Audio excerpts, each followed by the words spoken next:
We are reading Bhagwat Geeta as it is by His Divine Grace A.C. Bhakti Vedant Swami Prabhupada, founder Acharya of the International Society for Krishna Consciousness. So we read text 41. So we'll start with text 42 and 43 of chapter 2. Men of small knowledge are very much attached to the flowery words of the Vedas, which recommend various fruitive activities for elevation to heavenly planets, result in good birth, power, and so forth. Being desirous of sense gratification and opulent life, they say that there is nothing more than that. Okay, let's read the purport. People in general are not very intelligent, and due to their ignorance, they are most attached to the fruitive activities recommended in the Karma Kand portions of the Vedas. They do not want anything more than sense gratificatory proposals for enjoying life in heaven, where wine and women are available and material opulence is very common. In the Vedas, many sacrifices are recommended for elevation to the heavenly planets, especially the Jyotistoma sacrifices. Okay. In fact, it is stated that anyone desiring elevation to heavenly planets must perform these sacrifices, and men with a poor fund of knowledge think that this is the whole purpose of Vedic wisdom. There's so much clarity now, okay? It is very difficult for such inexperienced persons to be situated in the determined action of Krishna consciousness. As fools are attached to the flowers of poisonous trees without knowing the results of such attractions, unenlightened men are similarly attracted by such heavenly opulence and the sense enjoyment thereof. In the Karma Kand, in the Karma Kand section of the Vedas, it is said, Apama, Somam, Amrata, Abhuma, and Akshayam ha vai chaturmasya yajina shukratam bhavati. In other words, those who perform the 4-month penances become eligible to drink the somras beverages to become immortal and happy forever.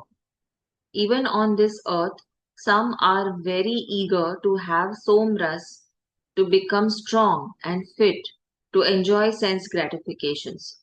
Such persons have no faith in liberation from material bondage, and they are very much attached to the pompous ceremonies of Vedic sacrifices. They are generally sensual and they do not want anything other than the heavenly pleasures of life. It is understood that there are gardens called Nandana Kanana, in which there is good opportunity for association with angelic, beautiful women and having a profuse supply of somras wine. Such bodily happiness is certainly sensual. Therefore, there are those who are purely attached to such material, temporary happiness as lords of the material world. Let's read text 44.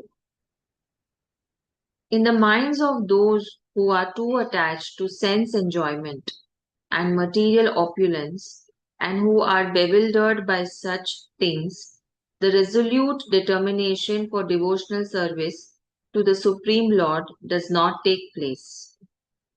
Let's read the purport. Samadhi means fixed mind.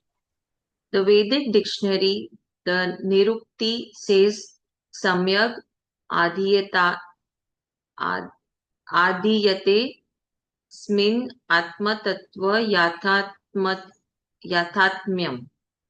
when the mind is fixed for understanding the self, it is said to be in samadhi. Samadhi is never possible for persons interested in material sense enjoyments and bewildered by such temporary things. They are more or less condemned by the process of material energy. Let's go to text 45 of chapter 2. The Vedas deal mainly with the subject of the three modes of material nature. O Arjun, become transcendental to these three modes. Be free from all dualities and from all anxieties for gain and safety, and be established in the self. Let's read the purport. This is very relevant to our lives. Uh, all material activities involve actions and reactions in the three modes of material nature. They are meant for fruitive results which cause bondage in the material world. The Vedas deal mostly with the fruitive activities to gradually elevate the general public from the field of sense gratification to a position on the transcendental plane. Like we think now, अरे बड़ा घर चाहिए, अच्छी गाड़ी चाहिए. हाँ, अभी ये सब मिल गया. अभी इसके बाद क्या? Where is what do you really want? What is going to elevate your soul? This is how we are going to learn. The Vedas deal mostly with fruitive activities to gradually elevate the general public from field of sense gratification to a position on the transcendental plane. Arjun, as a student and friend of Lord Krishna, is advised to raise himself to the transcendental position of Vedanta philosophy, where, in the beginning, there is Brahma Jignasa or questions on the supreme transcendentals. All the living entities who are in the material world are struggling very hard for existence. For them, the Lord, after cremation of the material world, gave the Vedic wisdom advising how to live and get rid of the material entanglement. When the activities for sense gratification, namely Karma Kand chapter, are finished, then the chance for spiritual realization is offered in the form of Upanishads, which are part of different Vedas, as the Bhagwat Geeta is a part of the fifth Veda, namely the Mahabharata. The Upanishads mark the beginning of transcendental life. As long as the material body exists, there are actions and reactions in the material modes. One has to learn tolerance in the face of dualities such as happiness and distress or cold and warm, and by tolerating such dualities, become free from the anxieties regarding gain and loss. कुछ पाने के लिए कुछ खोना पड़ता है, happy feel होना है तो सैड होना पड़ता है. That's the duality what he's talking about. This transcendental position is achieved in full Krishna consciousness when one is fully dependent on the goodwill of Krishna. Let's go to text 46. All purposes served by a small well can at once be served by a great reservoir of water. Similarly, all the purposes of Vedas can be served to one who knows the purpose behind them. Okay, interesting. Let's read the purport. The rituals and sacrifices mentioned in Karma Kand division of the Vedic literature are meant to encourage gradual development of self-realization. And the purpose of self-realization is clearly stated in the 15th chapter of the Bhagwat Geeta, 15.15. The purpose of studying the Vedas is to know Lord Krishna, the primeval cause of everything. So, self-realization means understanding Krishna and one's eternal relationship with him. The relationship of the living entities with Krishna is also mentioned in the 15th chapter of Bhagwat Geeta 15.7. The living entities are parts and parcels of Krishna. Therefore, revival of Krishna consciousness by the individual living entity is the highest perfectional stage of Vedic knowledge. This is confirmed in the Srimad Bhagavatam 3.33.7 as follows. O my Lord, it's in quotes. O my Lord, a person who is chanting your holy name, although born of a low family like that of a Chandala, dog eater, is situated on the highest platform of self-realization. Such a person must have performed all kinds of penances and sacrifices according to Vedic rituals and studied the Vedic literatures many, many times after taking his bath in all the holy places of pilgrimage. Such a person is considered to be the best of the Aryan family. So one must be intelligent enough to understand the purpose of the Vedas without being attached to the rituals only, and must not desire to be elevated to the heavenly kingdoms for a better quality of sense gratification. Okay, I'll read this again. So one must be intelligent enough to understand the purpose of the Vedas without being attached to the rituals only. हाँ, so like सिर्फ पूजा पाठ करके कोई वैदिक नहीं बन जाता, right? And must not desire to be elevated to the heavenly kingdoms for a better quality of sense gratification, right? So we pray to the God for God मुझे पास कर दो, मुझे अच्छे मार्क्स दे दो, मुझे घर दे दो, मेरा बिजनेस अच्छा चला दो. What we are doing? We are again doing all the rituals for another kind of material satisfaction. It is not possible for the common man in this age to follow all the rules and regulations of the Vedic rituals, nor is it possible to study all the Vedant and the Upanishads thoroughly. It requires much time, energy, knowledge, and resources to execute the purposes of the Vedas. This is hardly possible in this age. The best purpose of Vedic culture is served, however, by chanting the holy name of the Lord. कुछ कुछ करने की जरूरत नहीं, सिर्फ भगवान का नाम लेते रहो, ये युग में सब हो जाता है. By chanting the holy name of the Lord, as recommended by Lord Chaitanya, the deliverer of all fallen souls. When Lord Chaitanya was asked by a great Vedic scholar, Prakashan Prakasananda Saraswati, why he, the Lord, was chanting the holy name of the Lord like a sentimentalist instead of studying Vedant philosophy.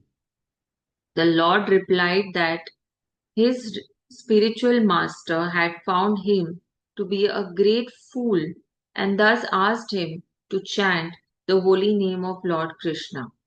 He did so and became ecstatic like a madman. In this age of Kali, most of the population is foolish and not adequately educated to understand Vedant philosophy. The best purpose of Vedant philosophy is served by inoffensively chanting the holy name of the Lord. Vedant is the last word in Vedic wisdom, and the author and knower of Vedant philosophy is Lord Krishna, and the highest Vedantist is the great soul who takes pleasure in chanting the holy name of Lord. That is the ultimate purpose of all Vedic mysticism. Very beautiful. Let's read text 47. You have a right to perform your prescribed duty, but you are not entitled to the fruits of action. Never consider yourself the cause of the results of your activities and never be attached to not doing your duty. This is very interesting. Let's read the purport. There are three considerations here: prescribed duties, capricious work, and inaction. Prescribed duties are activities enjoyed in terms of one's acquired modes of material nature. Capricious work means actions without the sanction of authority, right? And inaction means not performing one's prescribed duties. The Lord advised that Arjun not be inactive, but that he perform his prescribed duties without being attached to the result. One who is attached to the result of his work is also the cause of the action. Thus, he is the enjoyer or sufferer of the result of such actions. As far as prescribed duties are concerned, they can be fitted into three subdivisions, namely routine work, emergency work, and desired activities.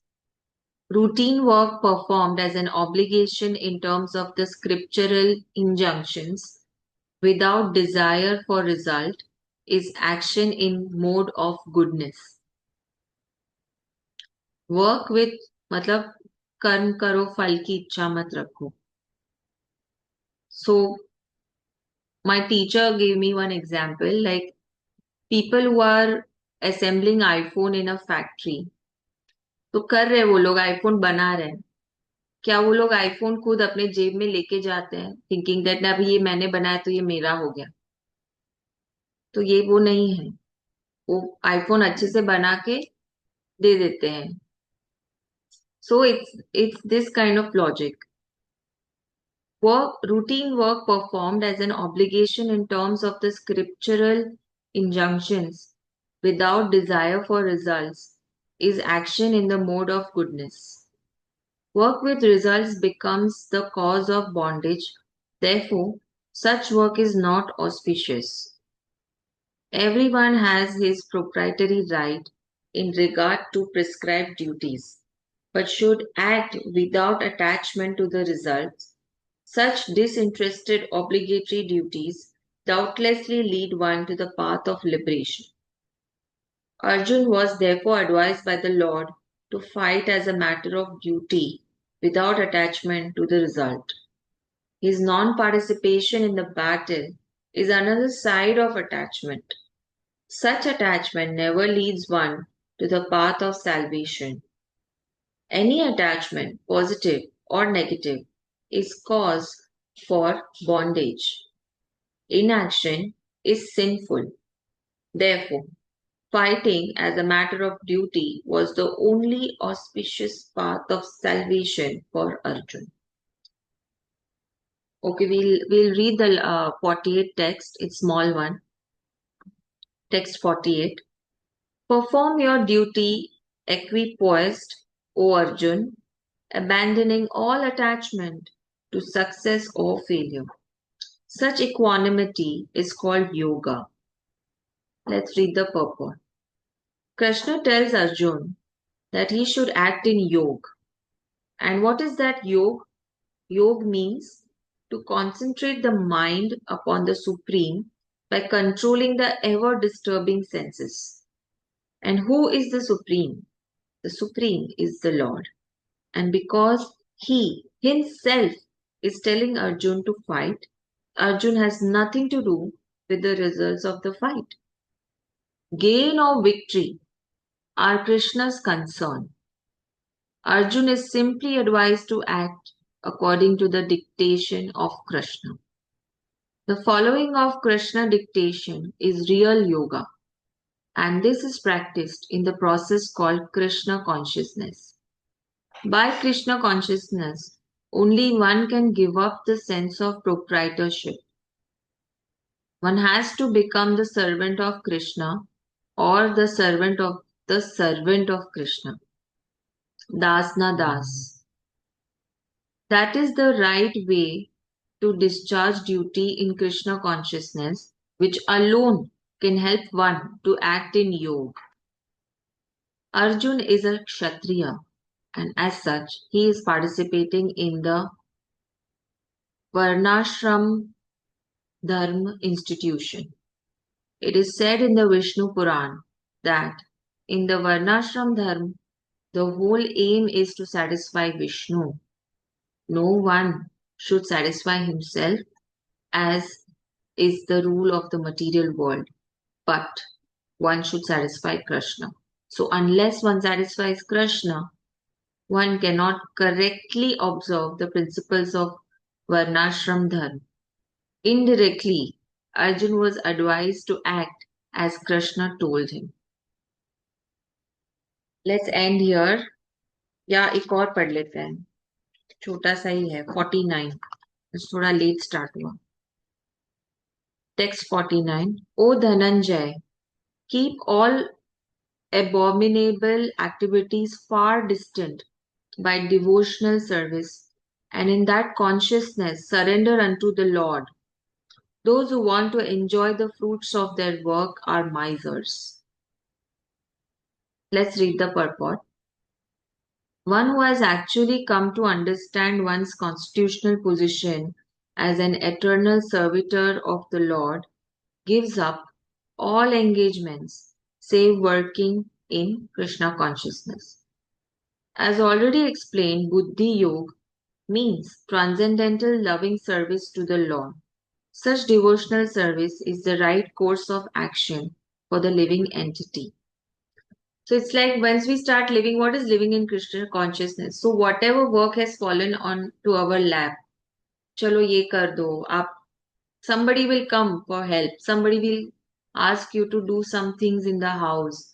We are, let's say, I'm a daughter-in-law, so I am supposed to act and do for, provide for the family. So all these work duties will keep coming to us as we play the role.